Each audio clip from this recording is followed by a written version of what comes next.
আপনার মেয়ে কোথায়? বাবা তুমি কেন? ও ও তো অফিসে গেছে। অফিসে গেছে না একটা অফিস নামে কোনো ক্লাবে গেছে? কি কইতাছ সব?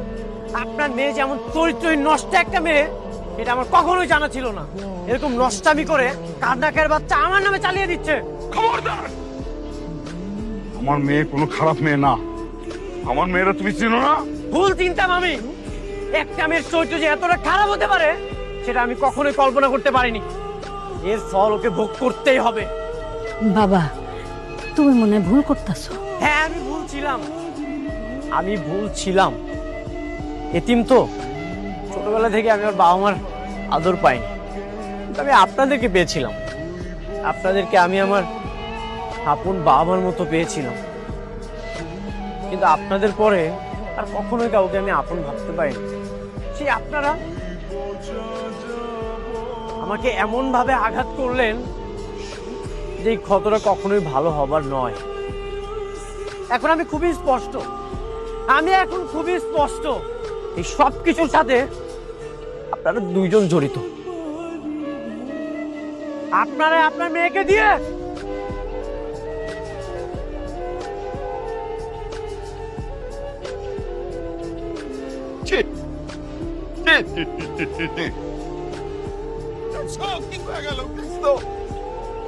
তুমিও তো অস্থির হয়ে যাইতেছো।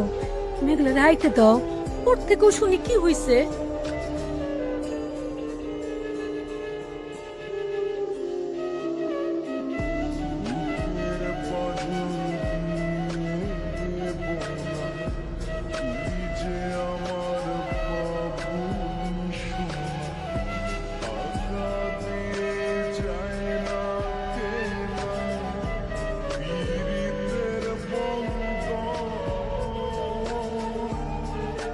কি করছিলে তুমি?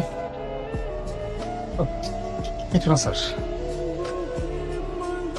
আরে এটা তো দেখি অনেকের নাম্বার। হ্যাঁ, তাহলে এতদিন তুমি আমার সব তথ্য অনেককে দিচ্ছিলে? হ্যাঁ, মানে স্যার, আরে নিমকারাম, আমার অফিসে চাকরি করে সংসার চালাচ্ছ আর আমারই ক্ষতি করতেছ। এই বেবিটা আমার সাথে করতে পারলে তুমি? বেরো তো আপনিও। আমার বন্ধুর সব সম্পত্তি আপনি মেরে দিয়েছে। কে তোর বন্ধু? অনেক।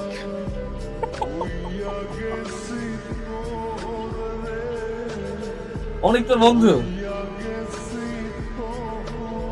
এখন যদি আমি তোকে পুলিশে দেই তাহলে তোর অনেক বাপ কি তোকে ছাড়াইতে পারবে? পুলিশে দিবেন দেন, আমরা এসবের ভয় পাই না। আর এই যে মিস্টার রাতুল, আমি যদি আপনার মামলা দেখি আপনি টিকতে পারবেন তো? তুই আমার নামে কি মামলা দিবি? তাতে যে অনেকের সিগনেচার কপি করে আর সব সম্পত্তি আপনি নিজের নামে করে নিয়েছেন। ও আচ্ছা, তাহলে তোমাদের বিগ প্ল্যানিং। হ্যাঁ, আমার তোমরা এই পুলিশে দেওয়ার প্ল্যানিংটা পা তোমরা তো খেলতে চাচ্ছ না দুই বন্ধু। যাও দুই বন্ধু মিলে প্ল্যানিং করো। তোমাকে আমি ছেড়ে দিলাম, আমার না সব প্ল্যানিং রেডি আছে। আমি দেখবো তোমরা আবার কি শিখতে পারো। রাতুল,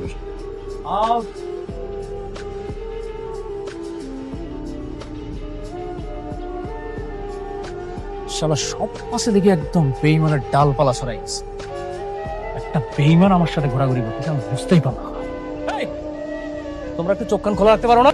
ম্যাডাম, আমাদের যে এই প্রজেক্টের এখানে যে টোটাল বিল দেওয়া আছে সেটা আপনার প্রায় 10,000 কোটি টাকা। আমরা আমি মেঘলার সাথে দেখা করতে চাই। না, আমি ভিতরে যাব। আমি মেঘলার সাথে কথা বলতে চাই। কি ব্যাপার, আপনি অনুমতি ছাড়া প্রবেশ করলেন কেন? কেন ডিস্টার্ব করলাম নাকি? দেখুন, আপনার নিজেরও একটা অফিস আছে। আপনি ভালো করে জানেন যে এরকম একটা অফিসে অনুমতি ছাড়া প্রবেশ করাটা অভদ্র। আমি মেঘলার সাথে কথা বলতে এসেছি। এখান থেকে যাওয়ার সময় না হয় আপনাকে আমি সরি বলে যাব। কি বলতে চাও তুমি? বলো। তুমি যে এতটা নিচে নেমে যাবে আমি এটা কখনোই কল্পনা করতে পারিনি। কি করছি আমি? কি করছি তাই না? আমি তোমার জন্য কি করি না? আমার অর্থবিত্ত সবকিছু ছিল। আমি কোটিপতি ছিলাম। তোমার মতো গরিব ঘরের মেয়েকে আমি বিয়ে করেছি। তোমার প্রতিটা বিপদে আমি ছায়ার মতো পাশে ছিলাম। এমনকি তোমার বাবার জীবনটা পর্যন্ত। আপনি ঘুরিয়ে পেঁচিয়ে কথা না বলে আমার ম্যাডাম কি করেছে সেটা বলুন। হ্যাঁ, কও, আমি কি করছি আমি সেটা শুনতে চাই, কও। আমি তোমার হাজবেন্ড, আমি তো জানি এই গর্ভের সন্তানটা আমার না। তাহলে সন্তানটা কার?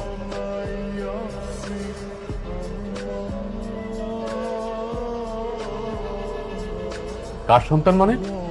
কি আপল তহল বলছেন আপনি? চোখের সামনে একটা মানুষের চরিত্র কলঙ্ক লাগিয়ে দিচ্ছেন। এই প্রশ্নটা আমাকে না করে মেঘলাকে এই প্রশ্নটা করে। চরিত্রহীনকে চরিত্রহীন বলবো না তো কি বলবো? নাকি মডার্ন ভাষায় অন্য কোনো নাম আছে? কি বলতে চাও তুমি? স্পষ্ট করে বল। আমি ডিভোর্স চাই।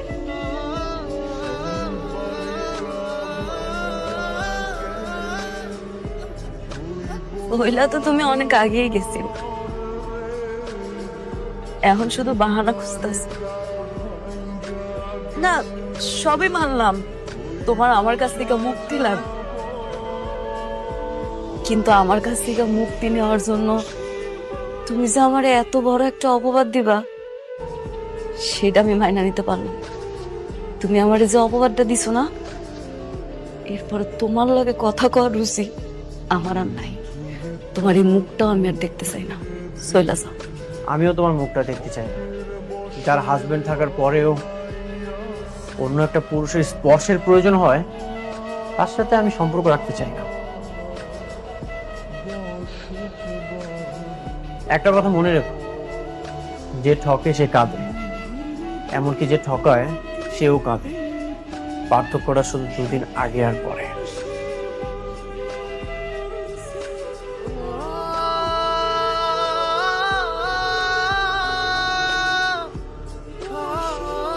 ম্যাডাম, আপনি শান্ত হন। ওনার কথা আপনি কিছু মনে করেন না, তার মনটি শক্ত।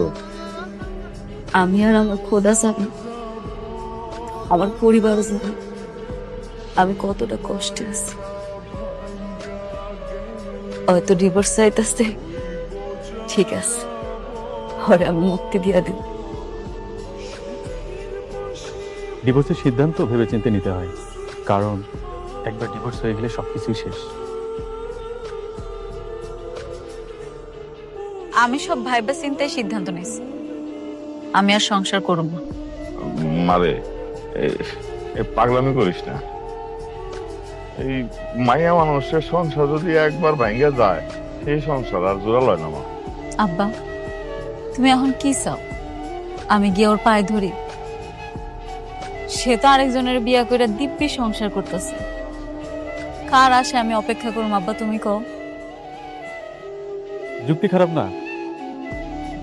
তার মানে ডিভোর্সের সিদ্ধান্ত ফাইনাল, তাই তো? হ, আপনি সবকিছু রেডি করেন। ও মা, তোর পেটের সন্তানটার কথা একবার চিন্তা কর। ওই দুনিয়াতে আসার আগেই ওর বাপের তুই তালাক দিয়ে দিবি?